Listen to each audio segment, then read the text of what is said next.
Marcos capítulo 8, versículo 31, 32 e 33. Amém? Amém. Então começou ele a ensinar-lhes que era necessário que o Filho do Homem sofresse muitas coisas, fosse rejeitado pelos anciões, pelos principais sacerdotes e pelos escribas, fosse morto, e que depois de 3 dias ressuscitasse. Isto ele expunha claramente, mas Pedro chamou-o à parte, começou a reprová-lo. Jesus, porém, voltou-se e, fitando os seus discípulos, repreendeu a Pedro e disse: arreda, Satanás, porque não cogitas das coisas de Deus, e sim das dos homens. Curva sua cabeça, feche seus olhos. Senhor Deus, estamos aqui mais uma vez diante da Tua palavra. Quem somos nós diante da Tua tão grande palavra? Fala o nosso coração mais uma vez, eu te peço, me usa como instrumento seu, que minhas palavras voltem vazias, pois eu sei a Tua palavra jamais voltará vazia, em nome de Jesus. Amém e amém. Poder sentar? Me dê só um segundo.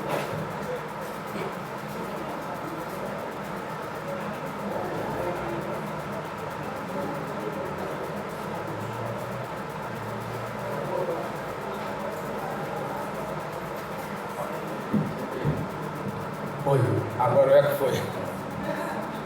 Era só um botão.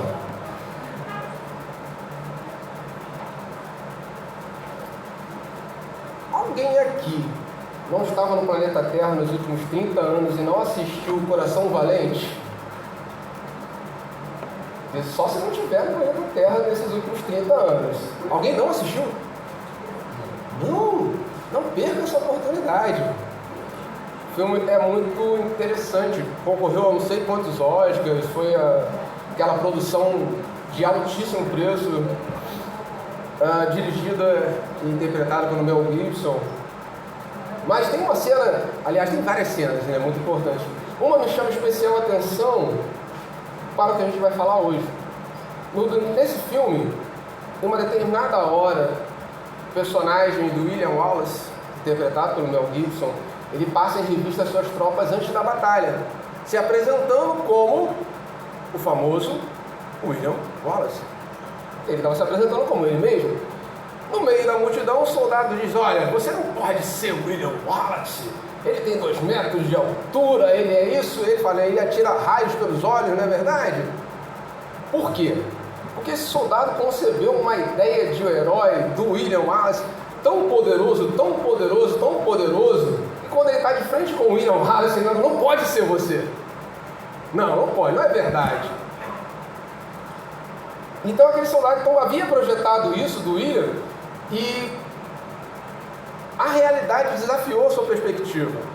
Foi contra a perspectiva que ele mesmo havia criado daquele personagem.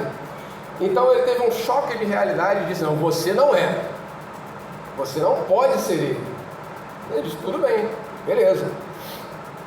E quantas vezes nós fazemos algo parecido? Vemos ou imaginamos, quem sabe, nossos filhos ou nosso cônjuge de acordo com as nossas projeções, daquilo que nós queríamos que eles fossem, não daquilo que eles realmente são. Nós queremos, com os filhos nós projetamos qualquer coisa. Nós imaginamos que eles vão ser um monte de coisa. Com namorado, namorada, noiva, noivo, marido, mulher, a gente projeta também um monte de coisa, sem parar para perguntar quem você é. E aí vem aquelas nossas grandes decepções. Com políticos,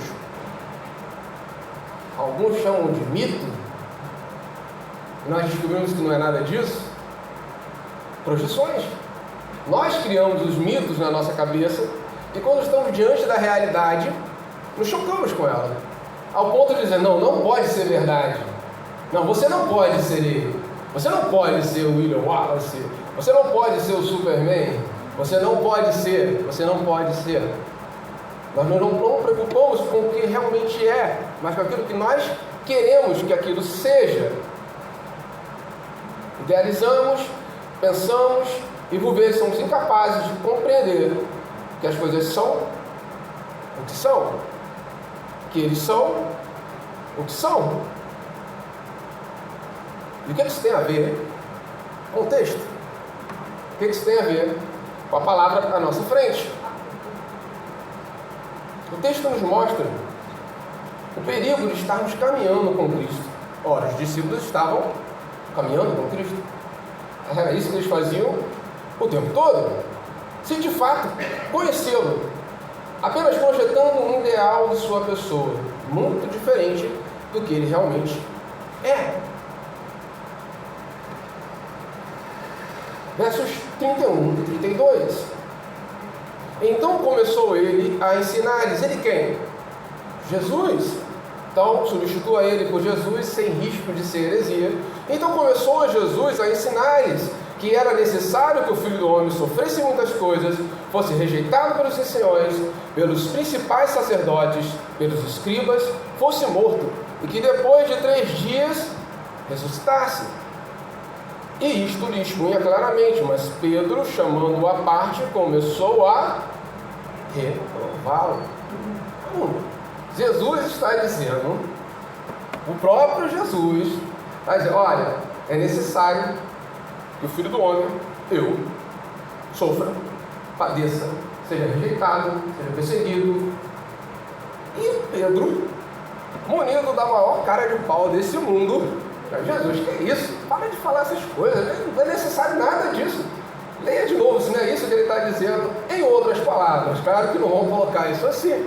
Pedro, ele tem a ideia de dizer para Jesus, não é isso que vai acontecer, Jesus, para de falar isso aí. O próprio Jesus está dizendo, é necessário que o Filho do Homem, sofresse muitas coisas, fosse rejeitado pelos principais sacerdotes, fosse morto, que depois de 3 dias ressuscitasse. E Pedro diz, não é. Lembra do soldado? Cara, você não é o Eliora, você não pode ser. Jesus, não é preciso, não consigo conceber isso. Eu não consigo conceber que Jesus seja morto, perseguido. Eu não consigo conceber um Jesus que não seja um guerreiro.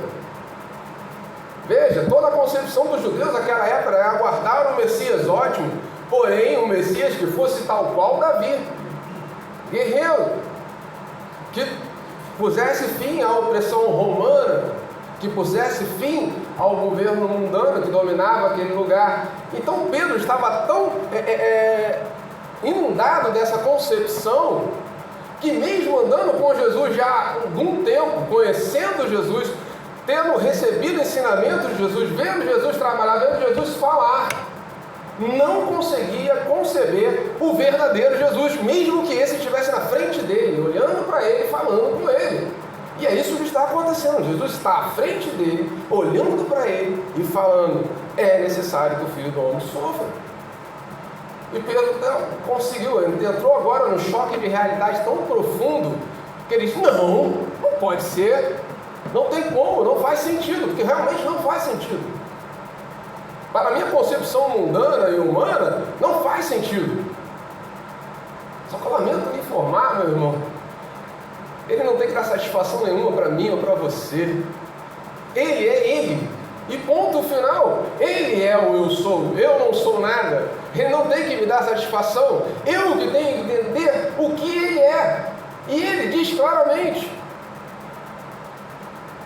Mas nós estamos às vezes tão embebecidos de uma concepção tão humana, tão mortal, de um Deus que me dá tudo, que faz tudo por mim, como se eu fosse um filho mimado, como se ele fosse o Papai Noel, como se ele fosse, eu não sei, que quando eu me deparo com o verdadeiro Deus, Senhor, Todo-Poderoso, a quem eu devo servir, de repente não é assim.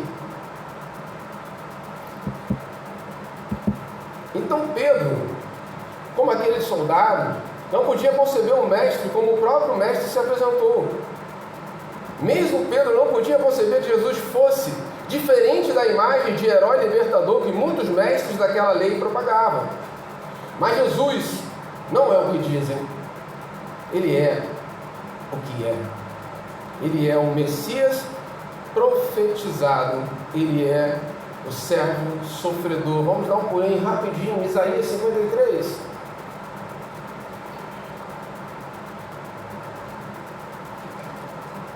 Agora com esse relógio enorme olhando para mim, eu não vou passar na hora.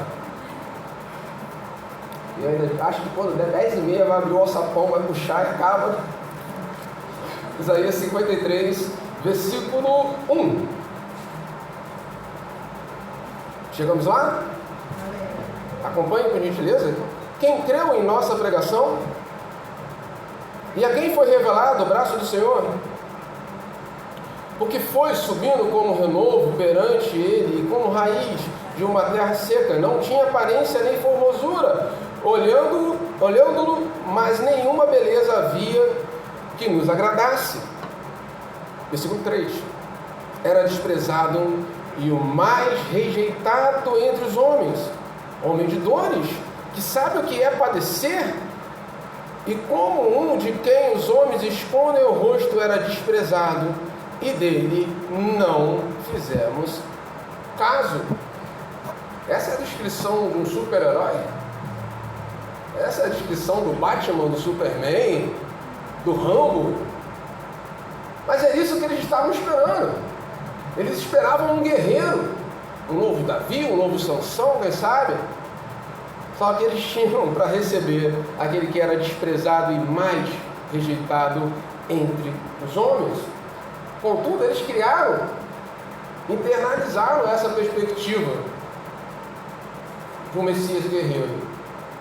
E quando o próprio Messias, diante deles, vai dizer: olha, é necessário que sofra, seja perseguido, que morra. Pensa você, passou a vida inteira, se você passou, esperando um super-herói, esperando um Messias, um mito, e de repente descobriu que não era nada disso, que o cara não podia tudo. Imagina a decepção. Imagina se nós vivêssemos sob a opressão, sei lá, dos Estados Unidos,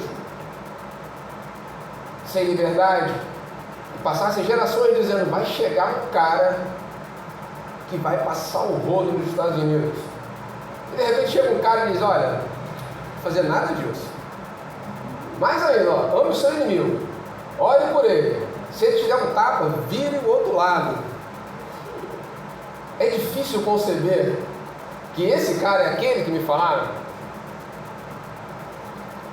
Contudo, de novo, Jesus não é o que eu acho, o que eu penso, o que eu quero. Jesus é o que Ele é. O eu sou. Você só tem eu sou na passagem de Moisés, depois Jesus dizendo: eu sou o caminho, eu sou a verdade, eu sou a vida. Ele é, Ele é, Ele é. E Ele é o que? O que Ele disser que Ele é. Ele. Agora, vamos voltar então, versículo 31 que nós lemos.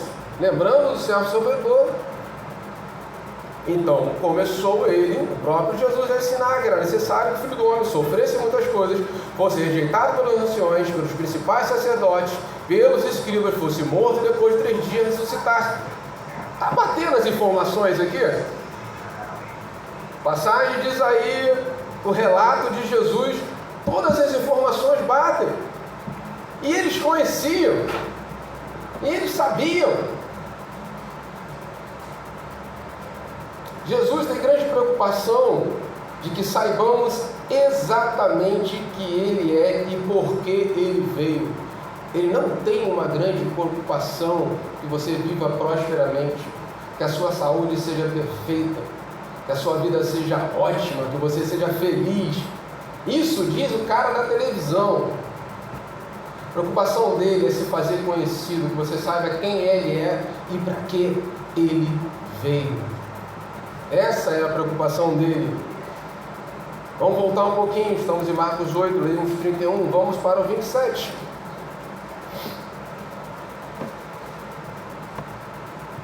(8, 27), um pouquinho antes do texto que nós lemos. Então Jesus e os seus discípulos partiram para as aldeias de Cesareia de Filipe, e no caminho perguntou-lhes quem dizem os homens que eu sou? Olha a preocupação dele de saber o que você está pensando dele. Responderam: João Batista, outros Elias, mais outros, alguns dos profetas. Ora, a voz do povo é a voz do povo, e a massa é a massa. Eu não vou usar o termo que eu queria usar. A massa é irrelevante. A massa vai com a massa. Então ele vai perguntar para os discípulos, aqueles que estão mais perto dele. Beleza, a massa está achando que é isso tudo aí. Beleza, deixa isso. Então ele se perguntou: mas vós, versículo 29, quem dizes que sou? Respondendo Pedro, lhe disse: tu és o Cristo. Advertiu Jesus de que ninguém dissesse tal coisa a seu respeito. Mas Pedro acertou. Passagem paralela a essa, em Mateus vai dizer: não foi carne ou sangue que te revelou, mas o meu próprio Deus. Ele acertou. Veja, Jesus está preocupado em saber o que a multidão pensa dele. A multidão está perdida. Chega para os seus mais próximos e pergunta: e vocês? E aquele que é o líder do grupo diz: tu és o Cristo, Filho do Deus vivo. Isso no versículo 29. 30, ele adverte para não espalhar a notícia por enquanto. 31, ato contínuo, é a mesma passagem. Então começou Jesus a ensinar, depois que Pedro disse que ele é o Cristo, que era necessário que o Filho do Homem fosse, sofresse muitas coisas, fosse rejeitado e tal. E nem assim ele entendeu o risco de termos concepções criadas na nossa cabeça a partir da nossa vontade, do nosso desejo, é tão grande que eu posso até acertar. Ele tinha acabado de acertar. Mas sabe prova da Polícia Federal? Você acerta uma, se você errar a próxima você perdeu. Aconteceu exatamente isso com ele. Ele tinha acabado de acertar. É um risco de termos a nossa concepção criada por outra coisa que não as palavras de Deus, ou a palavra de Deus. Toda a nossa concepção sobre Deus deve ser formada pela palavra de Deus, não por experiências, não por pregação de fulano, de beltrano, não por nada, pela pura e santa palavra de Deus. E ele estava diante do próprio Deus falando com ele, e nem assim ele compreendeu, mesmo estando andando com ele há tempo razoável. E quantas vezes nós passamos anos na igreja, já vimos Deus agindo na nossa vida, na vida de outros, e na primeira situação duvidamos: não é possível que Deus esteja olhando para mim. Quando ele está dizendo: não te compete saber tempos ou eras, eu sou o Senhor, eu decido a hora, eu sei como, e sei quando, e sei porquê.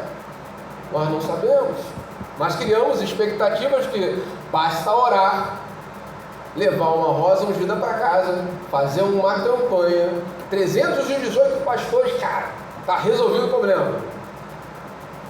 A gente olha e ri, mas no fundo a nossa concepção é exatamente a mesma. Que ele vai fazer porque eu estou pedindo, ele vai fazer porque ele quer fazer, quando quiser fazer, se fizer. E ainda assim ele continua sendo Deus. Ele não é o que eu quero, ele é o que é. Jesus então questiona os seus discípulos mais chegados e obteve respostas variadas. Apenas Pedro, exatamente Pedro, responde corretamente.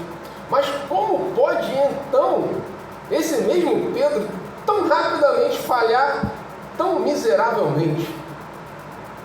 Por vezes, irmãos, as fantasias que se criam em torno da pessoa de Jesus nos parecem mais convincentes. As fantasias que criam em torno de Jesus são mais convincentes, são mais românticas, são mais bonitas, são lindas. Quem não quer um Jesus fofinho que vai fazer tudo o que eu quero? Quem não quer o Jesus do David Leonardo? Que você está no centro do coração de Jesus, querido. É esse Jesus que eu quero. Eu, ser humano, claro que eu quero.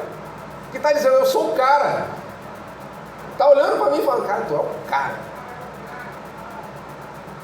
Só que essas concepções falsas de Jesus podem ser mais bonitas, podem ser mais agradáveis, mas são falsas, sempre falsas.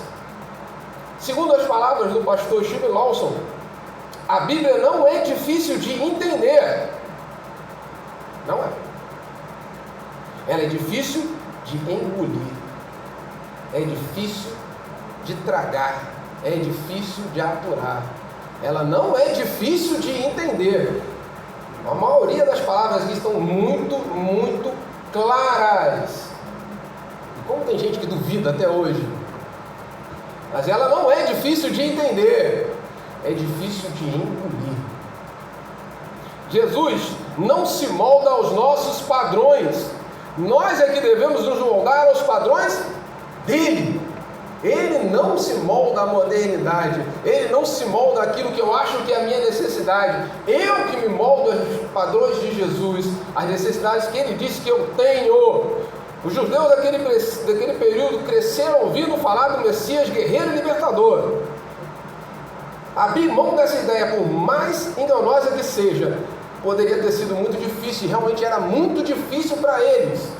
Abrir mão de uma ideia pré-concebida de anos e anos e anos e anos era muito difícil. Embora a palavra seja clara. O quão clara era? Versículo 32. Isso ele quem?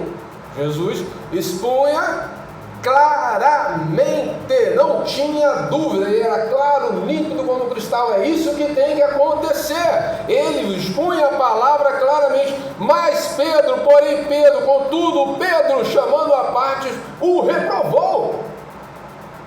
Caramba! Está dizendo, ele falava isso claramente, não deixou dúvida alguma. A Bíblia não é difícil de entender, é difícil de engolir.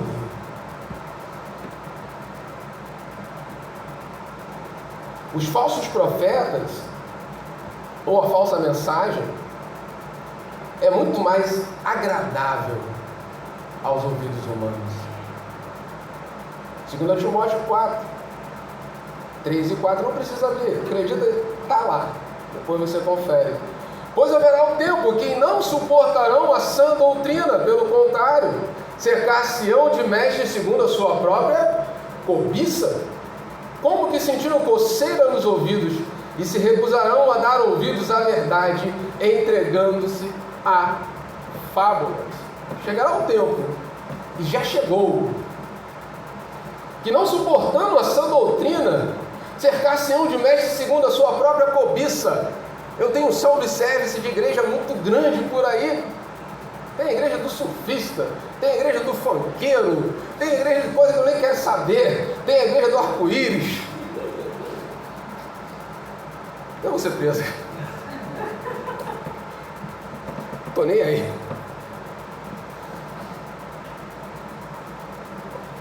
Tem igreja para todos os gostos e todos os públicos. Mas chegará o dia que eles se cercarão de falsos mestres, como se sentindo coceira nos ouvidos. Esse mundo, essa sociedade, essa geração e muitos da igreja, quando ouvem a verdade, a sã doutrina, a palavra de Deus, tem coceira nos ouvidos. Eles se agonizam. Irmãos, eu já ouvi aqui. Não importa, não está mais conosco. Pessoas que disseram que saíram, porque aqui só prega a Bíblia. Com todas as letras. Amém. É a Bíblia se cumprindo. Deixa quieto. E se recusarão a dar ouvidos à verdade, entregando-se a fábulas. Me lembrei de algo aqui que aconteceu recente, não sei se vocês ficaram sabendo, da Xuxa. Vocês ficam vendo, vocês estão acompanhando a Xuxa, gente. Que ela disse que a Bíblia tinha que ser reescrita por conta do homossexualismo, daquela coisa toda. E cara, até o Malafaia acerta uma vez na vida. A Xuxa não, a Xuxa só erra. O Malafaia acertou e bateu de frente. E ela vai dizer que a Bíblia precisa ser reescrita. A Bíblia não é difícil de entender. ela é difícil de engolir, é muito claro, ficarão de fora adúlteros, homossexuais, feiticeiros, idólatras. Ponto. Ponto. E se isso demandar cadeia, que demande. A Bíblia não é difícil de entender, gente, está muito claro. Só que é muito difícil de engolir, principalmente com essa geração frágil. Esse nosso tempo, repleto de falsos mestres e fábulas, frequentemente nos deparamos com concepções falsas de Cristo e da vida cristã. O pior é que isso que ela disse tem pastor concordando. Vou falar de duas concepções falsas muito em voga. Teologia da libertação, ou, na versão protestante, missão integral. Ela é muito caricata. Essa caricatura de Cristo está fortemente difundida no ambiente universitário brasileiro. Por isso que você vê essa cena de meninos chegando aos 18 anos, entrando na faculdade desviando, eles acreditam nessa caricatura de Jesus que é apresentada por Marcelo Freixos, por Marina Silvas, por esses seres deploráveis. E esse Jesus caricato de progressistas é um Jesus que não leva em conta o pecado, mas leva em conta a justiça social. O Jesus que não multiplicou pães e peixes, mas ensinou a repartir. Vê que o discurso é bonito? Gente, ele ensina a repartir o pão. Que não veio para salvar o homem do pecado, da morte, nada, que é isso? Ele veio para nos salvar do capitalismo opressor, patriarcal, conservador e tudo quanto é nome que vocês já ouviram. Essa concepção de Jesus está aí presente nesse mundo. E muitos dos nossos filhos estão ouvindo isso agora. Porque é muito lindo, é muito fácil ouvir fábulas. Você não precisa mudar em nada. Você não precisa largar pecado algum. Você não precisa se adaptar a ele. Muito pelo contrário, ele se adapta. Essa é uma concepção que, embora no meio evangélico seja um pouco mais disfarçada, existe e fortemente, e principalmente está presente no ambiente universitário, que fala muito em época de eleição. O Jesus da teologia da prosperidade, ou do coaching, esse vocês conhecem bem, já são apresentados por David Leonardo, Malafaia e companhias. Embora muito raramente eles comentem alguma coisa sobre o pecado não é levado em consideração. A questão central é o bem-estar, é a realização. Esse falso Cristo te autorizou a prosperar. Ele não admite sofrimento. Se você sofrer, você deve estar em pecado. Aí eles falam em pecado. Tem coisas grandes preparadas para você. Como se a salvação não fosse o suficiente. O melhor de Deus ainda está por vir. O que Cristo veio fazer então? O melhor de Deus já veio, morreu, padeceu, ressuscitou, subiu ao céu e um dia voltará para te buscar. Esse é o melhor de Deus para a sua vida. Buscar em primeiro lugar o reino de Deus e a sua justiça, e todas as coisas serão acrescentadas. Porém, esse falso evangelho é muito bonito, tem uma aparência muito elegante, muito agradável, só que é falso. Simplesmente é falso.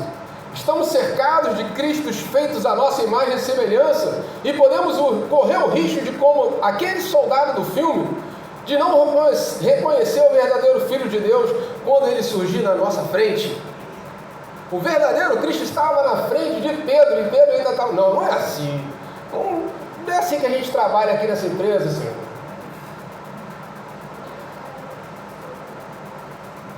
Mas sigamos.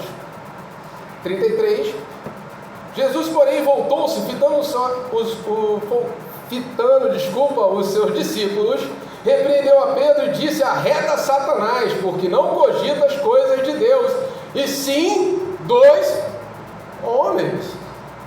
Se a minha concepção sobre ele ainda for humana, arreda Satanás. Pensa ouvir isso do próprio Jesus na sua frente. Arreda Satanás. O cara que há 5 minutos atrás acertou bem no alvo. Tu és o Cristo, Filho do Deus vivo. Que Jesus vai dizer: olha, não foi carne nem sangue que te revelou, mas o próprio Deus. Não deu nem tempo de esfriar isso na cabeça. Ele erra de forma tão pesada que o próprio Cristo diz: arreda Satanás cogita as coisas dos homens. Corremos o risco, assim como Pedro, de ser repreendidos pelo próprio Senhor, se não tivermos a perspectiva de Deus como Ele é, como Ele se apresenta nas Sagradas Escrituras. Continuemos a leitura. 34. Então, convocando a multidão, e juntamente com seus discípulos, disse-lhes: se alguém quer vir após mim, assim mesmo se negue, tome a sua cruz e siga-me. Quem quiser, pois, salvar a sua vida, perdê-la-á. Quem perder a vida por causa de mim e do Evangelho, salvá-la-á. Que proveito ao homem ganhar o mundo inteiro e perder a sua alma? Que daria o homem em troca da sua alma? Porque qualquer que nessa geração adúltera e pecadora se envergonhar de mim e das minhas palavras, também o Filho do Homem se envergonhará dele, quando vier a glória do seu Pai com os santos anjos. Após repreender o apóstolo, Jesus, o mestre amoroso que é, volta a ensinar sobre si mesmo. Negue-se e siga. Esqueça de você, esqueça o que você pensa, aprenda tudo de novo. Negue-se a si mesmo e siga-me. Seguir a Jesus existe um único desafio, ou um único sacrifício. Qual é? Carregar a cruz. Beleza. É a cruz pendurada, a maioria deve ter. Contudo, Jesus já havia sido crucificado nesse momento? Então não havia ressuscitado. O que era o símbolo da cruz para aqueles caras? Morte! E não é qualquer morte, a pior de todas as mortes. Jesus está dizendo: você quer vir após mim? Morre! Esqueça de você, esqueça o que você acha, esqueça o que você pensa, esqueça o que você aprendeu. Tome a sua cruz, assine a sua sentença de morte e siga. Jesus só quer uma coisa de você: tudo. Jesus só quer uma coisa de você: tudo. A cruz naquele momento era símbolo de morte, o abandono da vida. E aí que vemos onde está todo esse ensino. A vida aqui não é mais importante. Tentar ganhá-la é perdê-la. Perdê-la por amor a Cristo é ganhar a vida verdadeira. Porque hoje é tão fácil falar essas besteiras de editar a Bíblia, porque a gente não bate de frente, a gente tem medo da cadeia, a gente tem medo da morte. Primeira geração de cristãos morreram. Pergunta como Pedro morreu, Paulo, Tiago, Jesus, os pais apostólicos, os irmãos dos primeiros séculos, leões, fogueiras, cães, espada, lança. E no máximo eu vou ouvir uma conversa fiada, vão me chamar de homofóbico de novo. Vamos chamar de fascista de novo. Vamos tentar me prender de novo. Isso ainda não aconteceu, mas já cogitaram. Sabe o que é mais vergonhoso? Hoje, meu irmão Mohammed está morrendo. Eu nunca vi. O que ele está enfrentando? Ele está batendo de frente. Meu irmão Xing, não sei das quantas, na China, está morrendo. Está morrendo, em Cuba. Está morrendo. E nós temos medinho. Nós queremos salvar a nossa vida.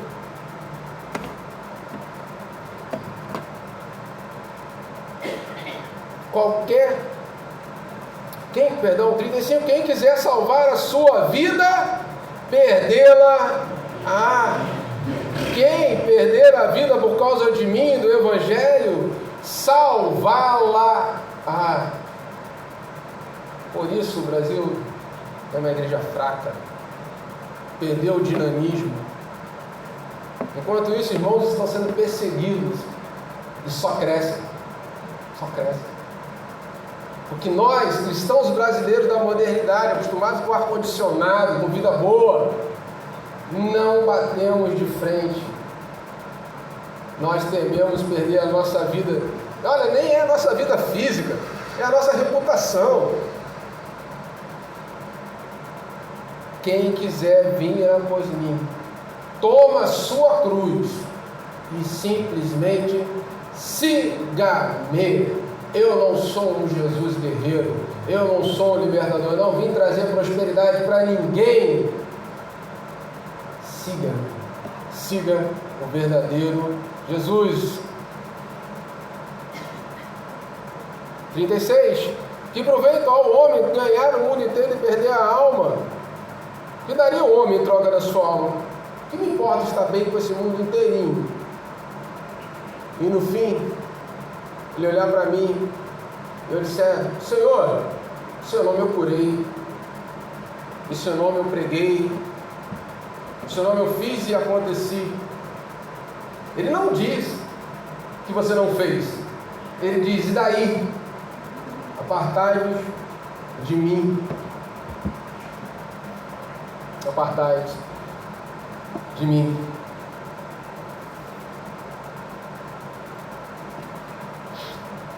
Por fim, um ultimato. A hora está passando. Por fim, um ultimato. Decida-se. Siga o verdadeiro Cristo. Não se envergonhe dele. Porque qualquer que nesta geração adúltera e pecadora, vê se esse não é retrato da nossa geração. Essa geração adúltera e pecadora se envergonhar de mim e das minhas palavras, também o Filho do Homem se envergonhará dele quando vier a glória do seu Pai com os seus santos anjos.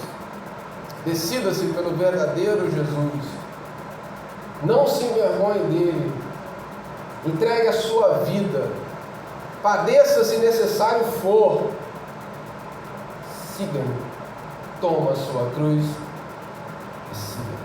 Reconheça o verdadeiro Jesus diante de você. Está chamando e dizendo: toma a sua cruz e siga-me. Quem quiser ganhar a sua vida, perdê-la. Aquele que perder a vida por Cristo, esse ganhará. Se é o teu desejo, entregue-se a Cristo. De todo o teu coração, de toda a tua alma, toda a sua reputação, o que for necessário. Perca tudo por ele, se preciso for. Tome a sua cruz e siga-me. Amém? Mas a cruz não conseguiu vencer o autor da minha vida.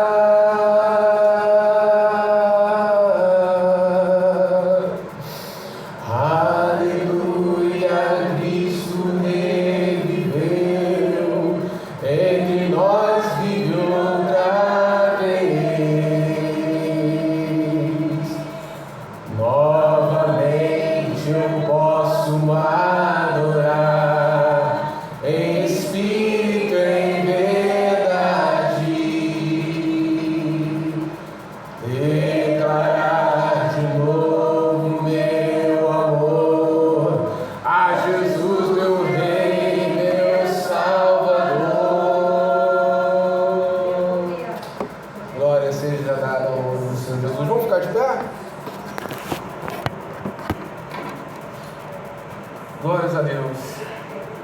Que possamos ter em mente todos os dias da nossa vida quem é Jesus, quem é o verdadeiro Jesus. Amém? Amém.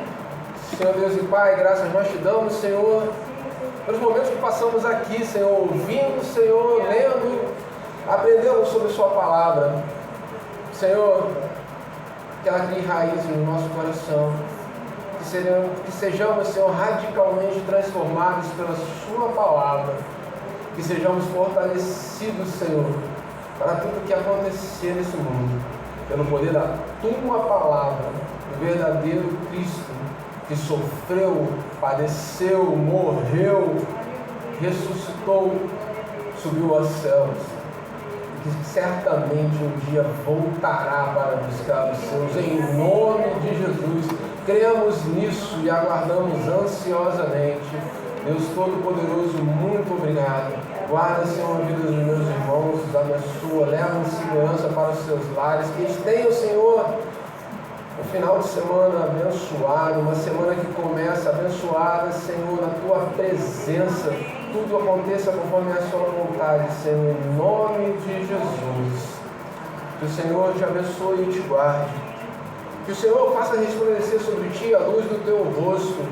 E que o Senhor te dê a paz. Vá em paz, em nome de Jesus. Amém. Amém.